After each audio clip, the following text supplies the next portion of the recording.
Então, gente, boa tarde. Muito obrigada, é um prazer também encontrar os nossos amigos aqui, essas pessoas que são apaixonadas por design, para a gente falar um pouquinho desse tema que também tem o nosso coração e que é o nosso dia a dia. Então, bom, a gente vai se apresentar, né?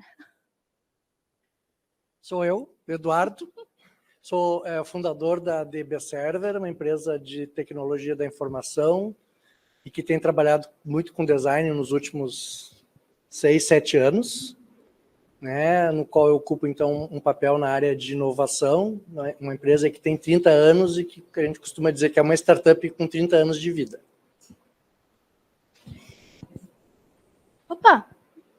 E eu, então, sou a Ali, eu atuo como líder do time de design de UX lá da DB, na qual a gente tem um núcleo bem focado em trabalhar a experiência de usuários para os nossos clientes, tanto para conceber alguma coisa nova, quanto para redesenhar alguma experiência existente e que está com alguma fricção, assim, não está legal, né? A gente pode evoluir. E aí, hoje a gente vai falar sobre esse tipo de experiência, mas também aplicado, permeado, né, atravessado por esse método, uma abordagem de design thinking, mas também articulado junto com essa conexão de tecnologias emergentes que abrem espaço para que a gente pense em sistemas que são muito distintos dos sistemas sociais, dos sistemas das relações que a gente tem hoje.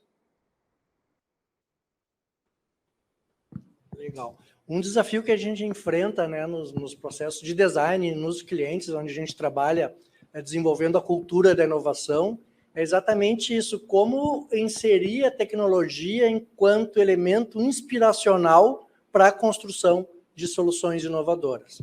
E é esse workshop que nós vamos apresentar aqui para vocês, ele vem com esse propósito de levar o conhecimento e alguma experiência sobre essas tecnologias portadoras de futuro, que são aquelas tecnologias que podem impactar os negócios em médio e longo prazo, ao mesmo tempo em que continua permitindo a liberdade criativa, ou seja, não é inserir uma tecnologia como metaverso e a partir de agora tudo que a gente pensar tem que envolver metaverso. Então, onde que nós encontramos a base para construir esse trabalho? Neste relatório do Gartner, que é uma empresa de consultoria americana com alta credibilidade, e eles publicam um relatório chamado o Hype Cycle. Existem vários, mas esse Hype Cycle, que é o Hype Cycle para tecnologias emergentes, é um dos principais relatórios que eles publicam, onde eles apontam, então, que tecnologias têm potencial de impacto nos negócios, impacto relevante nos próximos 2 a 10 anos.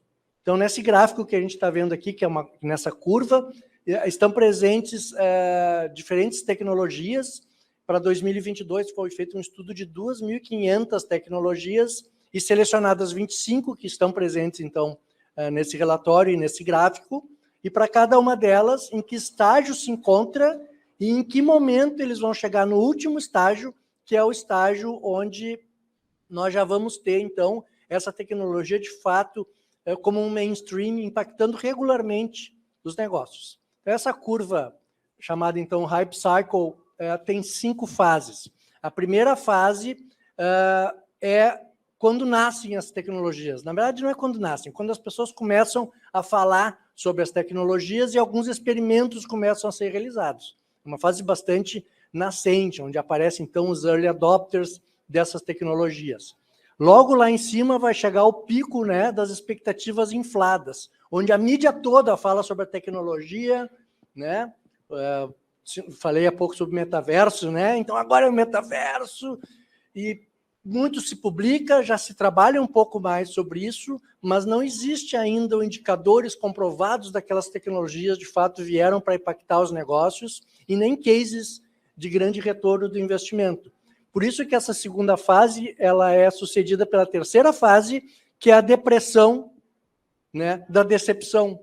Porque grandes investimentos realizados começam a não dar tão certo quanto esperado, o uso das tecnologias não é tão perfeito quanto esperado, e aí acontece essa... Early adopters começam a relatar suas frustrações e issues dessas tecnologias, e ocorre, então, essa fase, né, da da frustração propriamente dito. Felizmente, essa fase é sucedida por uma quarta fase, que é a ladeira do conhecimento, vamos chamar assim, a ladeira do esclarecimento, então, onde fica mais claro o real potencial dessa tecnologia, mais fornecedores, mais players estão trabalhando com essa tecnologia, e alguns cases de sucesso começam realmente a mostrar o quanto que os negócios podem ser impactados. Para aí sim chegar na fase 5, que é o platô da produtividade, que é onde eu falei que é o ponto de chegada, né? Olha, essa tecnologia, de fato, impacta regularmente os negócios. Por que é importante a gente trabalhar em figuras como essa, né? Porque ali, por exemplo, está nos mostrando que metaverso está na fase ainda inicial, não chegou ainda no pico das expectativas infladas, embora esteja quase chegando lá, mas aponta ali o sinalzinho, que é um triângulo, que a gente vai ver ali embaixo, que é uma tecnologia que vai atingir o platô de produtividade, talvez vocês se surpreendam com o que o Gartner está nos dizendo, daqui a 10 anos. E quantas expectativas já existem para que a gente possa, de fato, impactar. Mas significa, então, que nós não devemos utilizar metaverso, que é uma das especialidades que a gente trabalha lá no DB Lab. Agora, não. Significa que nós temos elementos, insights para tomada de decisão. Se nós queremos adotar tecnologias que estão nessas fases iniciais, nós temos que ter consciência de que existe um grande risco envolvido. E, obviamente, que existe uma grande oportunidade, mas esse risco tem que ser tomado ou não, e assim por diante. Então, a decisão de postergar o uso de uma tecnologia pode se dar olhando a isso, a decisão de antecipar o uso de uma tecnologia pode se dar olhando esse elemento. E aí nós pensamos sobre esse aspecto de tecnologias, né, ali, de como é que nós podemos fazer com que as organizações, no processo de cultura de inovação, tenham contato com essas principais tecnologias através de um processo onde elas possam, então, entender o alcance dessas tecnologias e incorporar essas tecnologias no seu processo criativo e processo de ideação. Então, o link da palestra desse Hype Cycle está disponível para ser utilizado, mas é uma ferramenta bem legal e que é atualizada ano após ano. E aí, com isso, a gente vê, né, as manchetes surgirem, o nascimento do metaverso e a possibilidade da manchete, a morte do metaverso, a expansão do metaverso. E assim a gente vai entendendo como que essas tecnologias elas estão sendo incorporadas de fato na rotina das pessoas, que problemas que elas estão solucionando. Porque, como o Pérez disse, a questão é que se a gente traz a tecnologia na frente, a gente não necessariamente está resolvendo um problema das pessoas, né? Então, isso realmente pode se tornar só um hype. E aí, depois que passou a moda, a gente não contribuiu, não agregou valor, vai passar adiante, outra tecnologia virá para se tornar essa nova moda.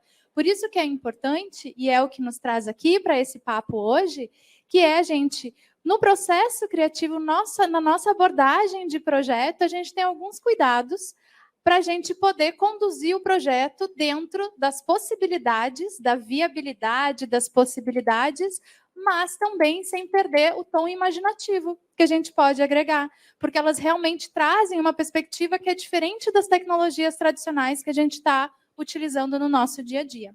Então, a gente entender qual é o potencial dessas tecnologias nos ajuda a criar, nos ajuda a abrir espaço para fazer conexões com outro repertório criativo que a gente tem na nossa cabeça, para a gente aí poder adaptar, né, utilizar, colocar a tecnologia a favor do nosso usuário, né, resolvendo problemas reais. E o outro ponto é que, como a gente traz essa perspectiva de conhecer mais a tecnologia para poder criar, para poder pensar sobre ela, esse conhecimento ele também é uma energia de confiança criativa que as pessoas têm e que vai contribuir muito para o nosso processo de ideação. O nosso maior desafio, né, no nosso processo de ideação, de criar alguma coisa diferente, é que a gente consiga colocar as pessoas no lugar de jogo, que a gente consiga entrar nesse clima de fazer a ideação, que as pessoas se sintam confortáveis a trazer as possibilidades e dentro dessas muitas ideias a gente poder selecionar. E assim a gente trabalha o conhecimento como não só uma perspectiva para visualizar um cenário futuro, ideal, utópico, mas também com um atributo de confiança dos participantes para que a gente consiga construir essas possibilidades de uso, de experiências que realmente vão agregar valor. E aí a gente parte aqui do design, principalmente trazendo a perspectiva do don't tell me, show me, né? Que a gente quer realmente experienciar. Porque o tipo de uso, a experiência dessas tecnologias, e aí até o exemplo do metaverso é muito bom, porque a gente está experimentando muitas outras dimensões, a gente está experimentando outras dimensões nesse uso, né? Outra forma de interagir. A gente está interagindo com o corpo inteiro dentro do metaverso, possivelmente com o corpo inteiro. É diferente da gente trabalhar com um produto digital que é 2D, que a gente tem uma interação através de uma tela.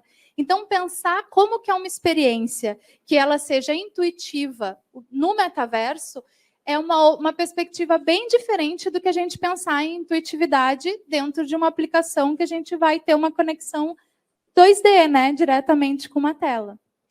Então, a gente precisa realmente, mais do que nunca, com essas tecnologias, entender como que as pessoas se relacionam. E aí, para isso, é preciso experimentar. Porque a tecnologia emergente, no seu potencial disruptivo, ela também vai trazer novos comportamentos, né? Novos comportamentos, toda a tecnologia acaba trazendo, né? Quem nunca tentou clicar 2 vezes na tela para dar um like, por ser um hábito que a gente já adquiriu por utilizar as redes sociais. E a gente toma isso em consideração utilizando outras plataformas que não necessariamente têm essa interação, né? Porque a gente vai incluindo isso no nosso repertório, na nossa forma de interagir com as tecnologias. E assim, uma tecnologia na qual a gente interage com o corpo inteiro, né? A gente também vai ter essas novas formas, esses novos hábitos que vão incorporar.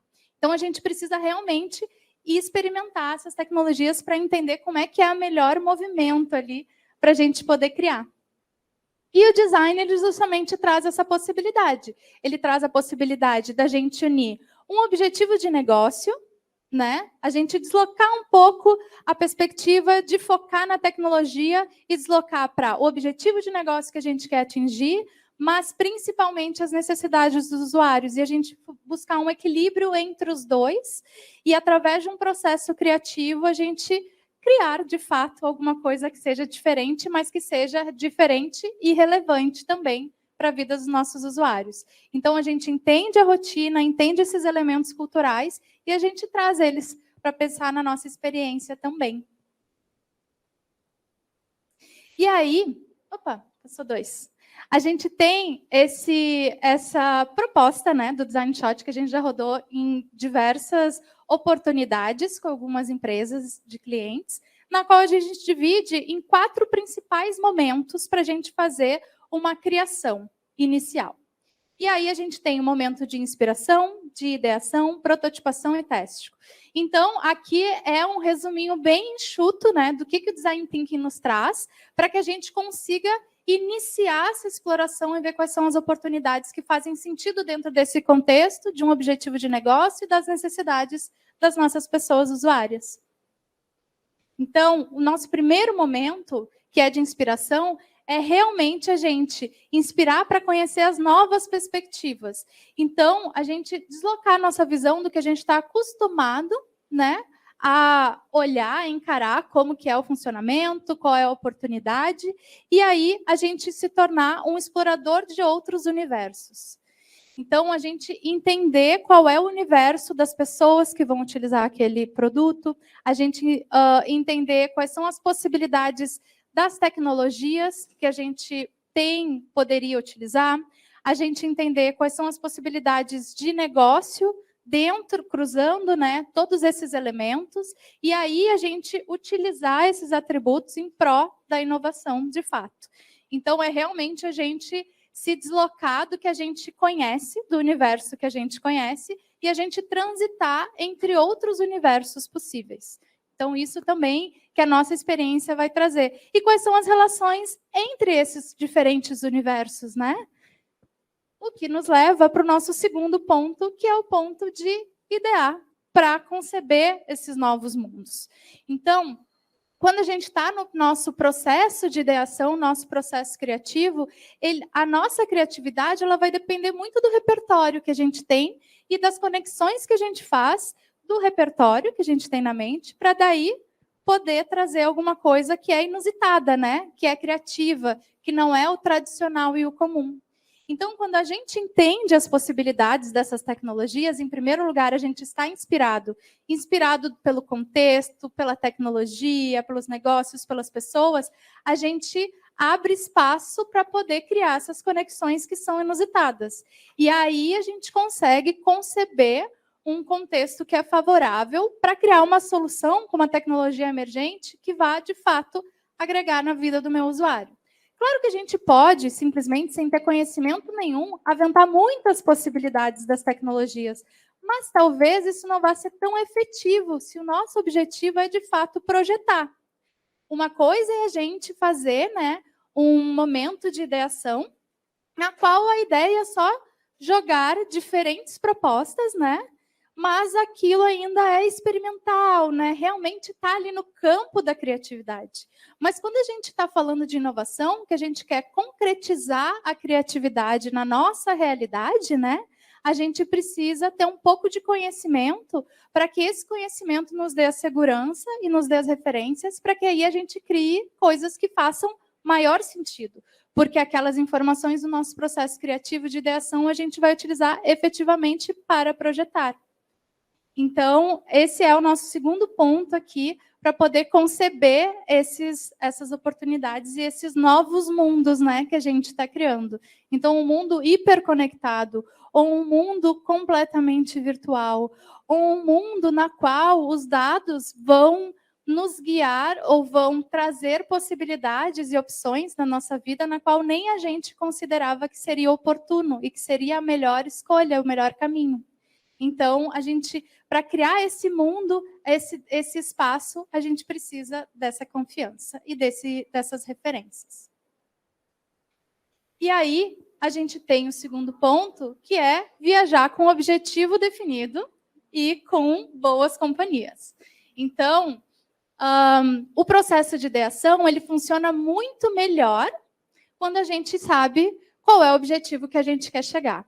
Porque quando a gente sai numa caminhada e a gente não tem o destino, qualquer caminho vai servir, qualquer ideia pode servir, porque a gente ainda não definiu qual é o objetivo que a gente quer chegar.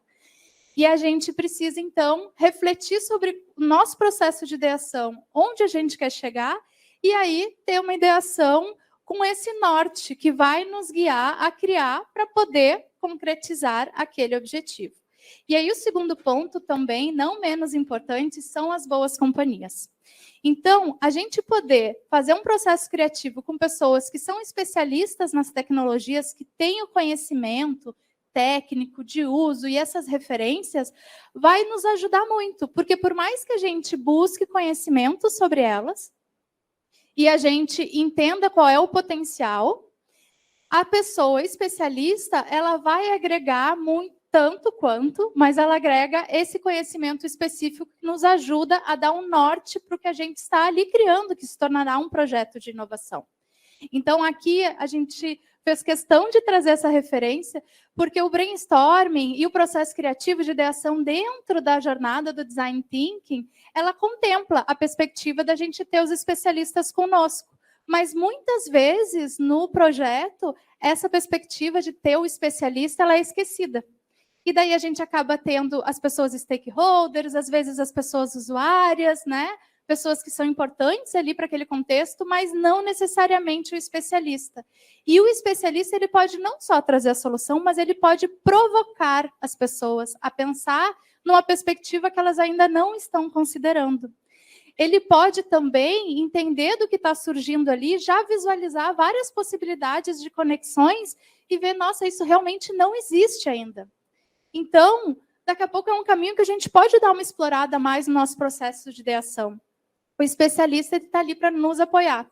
E ali na DB é o que a gente busca muito, né? Essa relação com os nossos especialistas para que a gente consiga fazer um processo um processo criativo que seja muito efetivo também, para que a gente possa desenhar essas soluções para depois fazer uma aplicação, né, cumprindo algum objetivo aí que a gente tenha com o usuário e com o nosso negócio. E aí, o terceiro ponto, ele não menos importante do que qualquer um, opa, sair daqui, é a prototipação. Então, a gente pensar quais são as possibilidades, quais são os materiais, quais são os contextos nas quais a gente vai conseguir simular mais próximo possível aquela experiência para o nosso usuário. Porque a gente realmente, né, mais do que qualquer outra interação, uma interação com a tecnologia emergente, a gente está aí querendo descobrir que novos hábitos e que novas interações são possíveis, né? Então, a gente precisa simular esse contexto.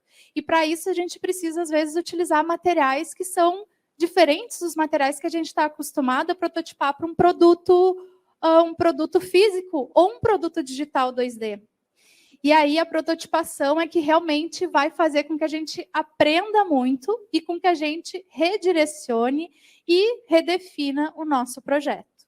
Então, vem a partir daí a gente trazer a criatividade para a realidade, porque, afinal de contas, nada substitui a experiência humana. Então, a gente pode, dentro de um espaço de laboratório, pensar 1000 coisas.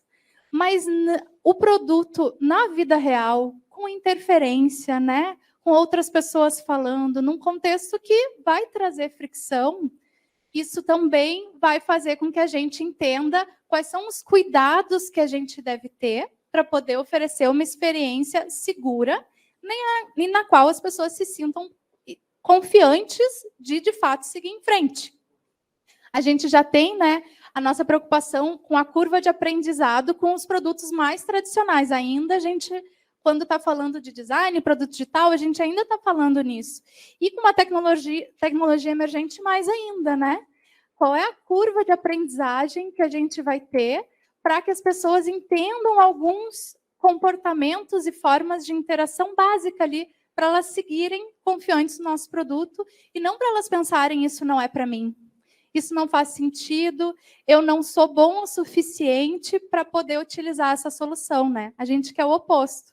E para a gente conseguir chegar nesse oposto, a gente precisa realmente criar o ambiente da experiência, observar, entender, empatizar, né, com o nosso usuário e todas as questões, né, que as pessoas usuárias podem enfrentar. Lembrando, acessibilidade em especial, aqui eu queria destacar acessibilidade temporária, acessibilidade circunstancial, acessibilidade permanente, né? E aí, a partir disso, a gente poder pensar como que a gente vai fazer essa tecnologia realmente acolher a minha pessoa usuária e fazer ela se sentir segura para ela cumprir as tarefas, cumprir os objetivos que ela tem dentro dessa jornada. E aqui a gente trouxe até um exemplo do que a gente utilizou num outro workshop, né, que aconteceu no Agile Brasil, na qual as pessoas fizeram essa prototipação e aí elas saíram, né, dentro do evento, buscando outros participantes para mostrar, para fazer esse processo realmente. Prototipei, eu quero entender o que as outras pessoas entendem a partir disso. E daí, nessa ocasião, a gente até trouxe a acessibilidade como sendo um ponto bem importante para eles pensarem, como sendo um tema ali para nortear os nossos projetos, né? E aí a gente teve as pessoas experimentando, fazendo experiências de olhos fechados para quem poderia ter alguma deficiência visual ou baixa visão, que é super comum também as pessoas terem. A gente teve essa experiência mais teatral para poder andar dentro do espaço, né? E a gente vê, tá, mas como que seria o comportamento dessa circulação da pessoa nesse contexto que a gente quer que ela ande. Então, foi bem interessante e trouxe muitos insights para que a gente pudesse fazer essa criação inicial. Ah, tá. Okay. Não, já está terminando. E aí, por fim, a gente tem a parte para testar. Então, a gente prototipou a nossa experiência, a gente quer testar. Obrigada. A gente quer testar para diminuir a incerteza. Isso é muito importante, porque muitas vezes as pessoas acreditam que o teste é para nos dar mais certeza sobre algo, né? E o teste, né, a validação de um protótipo, ele vai no caminho oposto. Então, a gente está tirando algumas incertezas do nosso caminho. Mas a gente, como pessoas designers, a gente tem que saber que existe um mundo inteiro de coisas que a gente não sabe ainda. E aí, dentro desse universo que a gente nem consegue saber o que a gente não sabe, ele é muito maior do que qualquer outro universo. Então, a gente está ali diminuindo a incerteza, vendo o que está acontecendo com mais frequência, mas quanto mais a gente testar, melhor vai ser os resultados para a gente ter menos incerteza no nosso desenvolvimento de produto. O teste, então, spoiler alert, o teste, então, ele pode nos trazer muitos contextos e muitas informações que são inesperadas para a gente poder trabalhar. Dentro do que a gente imaginou, do que a gente projetou, né, que seria o resultado ideal, nós vamos fazer toda essa experiência, tem aquilo que vem, né, na hora do usuário utilizar de fato. Enquanto ele está vivendo ali a rotina dele, com todas essas fricções possíveis, utilizando soluções que às vezes são utilizadas enquanto o usuário está fazendo outras coisas.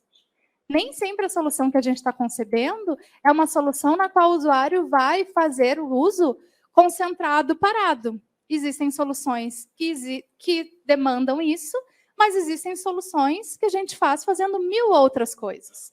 E aí não vai ser o problema do usuário, né? O problema não é ele não fazer a nossa solução focada, usar focado, atento. O problema é que eu não projetei um contexto dentro de um contexto de uso que é o contexto de uso comum para essas pessoas. Então, a gente está aqui entendendo que testar é realmente diminuir a incerteza, antecipar grandes tragédias, não é mesmo? Tentar diminuir a chance de isso acontecer. Opa. E aí, cumprir o tempo direitinho. Eu também queria convidar, aqui tem os nossos contatos, caso vocês queiram conhecer um pouco mais, e daí a gente queria convidar a vocês passarem no stand, na qual a gente trouxe um monte de experimentos, que aí não tinha como deslocar eles aqui dentro para acontecer dentro do tempo do nosso papo, né?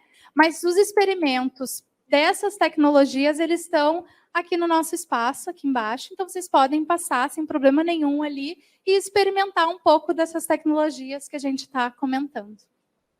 Legal. E a minha participação aqui, pessoal, como vocês viram, quando a gente está em boas companhias, como a Ari nos trouxe, é só ficar aqui do lado, esperando que tudo termine bem. Então, sensacional, acho que trouxe elementos muito bacanas, né? Queria destacar, então, essa visita aos experimentos, porque aquele mindset ali do show, don't tell, se dá na inspiração. Então, não vamos falar sobre as tecnologias, nós vamos utilizar essas tecnologias. E outra coisa que também acho que rapidinho a gente não comentou, que aqui é um workshop de curta duração. Nós estamos falando de um workshop, tudo isso, 90 minutos ou no máximo 3 horas. Então, é um processo realmente inspiracional, né? Mas a Ali, eu acho que disse bastante, mas ainda sobrou um tempinho para perguntas, né? Então, se alguém tiver alguma dúvida, quiser trazer alguma coisa sobre projetos, estamos aqui. Diga. Vocês falaram sobre o metaverso e eu gostaria que você fizesse assim, tipo, uma análise, Ale, porque assim, tem muitas coisas que a gente sabe que talvez o mundo ainda não esteja pronto para receber aquele tipo de tecnologia. E uma das imagens que a gente vê a gente já viu, por exemplo, no LinkedIn, uma menina andando de patinete elétrico lá, sei lá, na década de 1930. E a gente sabia, bom, patinete elétrico só, sei lá, viralizou, digamos assim, em 2021, talvez. Existe alguma maneira da gente saber quando que o mundo vai estar pronto para uma tecnologia emergente, tipo o metaverso? Agora a gente viu que o Facebook acabou flopando, o metaverso, demitiu aquele monte de gente, etc, etc. Tem como a gente saber? Ou, pelo menos, como você falou, reduzir a incerteza? Eu acho que... Olha, está bem mais alto. Eu acho que tem, sim. E que o primeiro ponto, quando a gente implementa uma tecnologia, isso até quando a gente está falando de transformação digital, é digitalizar o que existe, né? Então, a gente olhar o que já existe, aqueles processos, como eles são, né? Aquele mundo como ele é, e a gente trazer para um universo que vai otimizar. Então, a gente está oferecendo ali uma melhoria que é incremental, né? E então, a partir também da gente fazer o entendimento de que é um universo que cruza, então a experiência ela não é só a gente trazer o que existe no nosso mundo real para o nosso mundo virtual, é realmente pensar uma experiência que é diferente disso, que é a união dos dois. Aí eu acho que trazendo essa perspectiva, a gente vai abrir espaço para que as pessoas também experimentem e vejam que não é só entrar numa sala e circular como se fosse, né, um ambiente digital só, que é realmente essa tradução. Mas eu acho que cabe a nós que estamos trabalhando com essas tecnologias pensar, tá, mas como é que eu posso traduzir, simular e criar uma coisa que rompe com o sistema, de fato? E daí, esse é o nosso desafio, né? Mas é isso, é estudo e é experiência também, né? Quer complementar com alguma coisa? Não, a gente usa muito uma frase de um cientista da computação, Alan Kay, que diz que a melhor forma de prever o futuro é criar o futuro. Então, é um pouco sobre isso, né? Como que a gente pode se apropriar dessas tecnologias e fazer intervenções positivas para tornar o mundo melhor. Então, não é o metaverso, como o Zuckerberg está anunciando, mas o que existe hoje já nos permite fazer experiências inclusivas, experiências de acessibilidade bem interessantes. Então, é exatamente sobre isso a nossa proposição. Olha, o metaverso, segundo o Gartner, vai levar 10 anos para virar mainstream, mas o letramento digital de metaverso nós precisamos começar agora. E não vamos começar daqui a 10 anos. E pensar não é o que eu faço agora que eu posso fazer no metaverso, mas o que eu não consigo fazer agora no mundo real. E que o metaverso me oferece a possibilidade de fazer, né? Então, a gente faz o caminho inverso. Vocês têm algum exemplo de experiência que vocês estão rodando dentro do metaverso? A gente tem o Inser, né? Que foi uma experiência bem legal. Tem várias experiências construídas agora, inclusive a gente lançou numa feira, no Mercopar, no mês passado, o Sebrae X. Então, o Sebrae tem uma sala virtual e já numa visão de ecossistema, porque se a gente olhar o Hype Cycle ali, fala uma das coisas que já está descendo a depressão da decepção, é a identidade descentralizada. Isso dialoga demais com o metaverso, né? Eu não vou ter o meu usuário no metaverso da Meta, o meu usuário no metaverso da Microsoft. Eu sou Eduardo e eu carrego comigo os meus atributos e as minhas identidades. Então, esse conceito de descentralização é uma das tecnologias que está mais avançada, já gerando alguma forma de valor. Então, quando nós fizemos esse espaço para o Sebrae, logo um outro cliente que faz parte desse ecossistema, um outro parceiro nosso, que é a Sicredi Pioneira, também lançou uma sala e que está no mesmo lugar. Então, essa ideia de ter um espaço onde a gente pode transitar, trocar de espaço sem que isso seja propriedade de ninguém. Então, é um conceito bem importante. E isso pivotou para uma outra experiência educacional, que é o V-Room, que é o nosso ambiente virtual, na área de educação, onde a gente está construindo experiências educacionais. E aí é esse tipo de questão, né? Não é o que eu posso fazer no metaverso que simula o real, mas, por exemplo, como que eu posso, no metaverso, criar um ambiente seguro para pessoas que são do espectro autista, por exemplo, se desenvolverem, e que no ambiente real isso não está disponível. Então, assim, a gente está fazendo bastante coisa nessa direção. Alguém quer trazer mais alguma questão? Oi!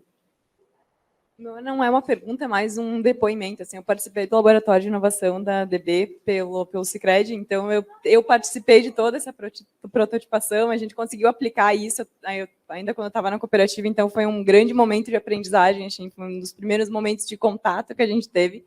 Então eu queria dizer que vale muito a pena e é um momento muito incrível que a gente soluciona muito problema lá na cooperativa, oriundo de todo esse trabalho de vocês. Eu acho que esgotou o tempo, né? Está escrito fim ali. E ela nos finalizou. Obrigada, Obrigado, Lê. pessoal. Obrigada, Eduardo. Obrigada, pessoal.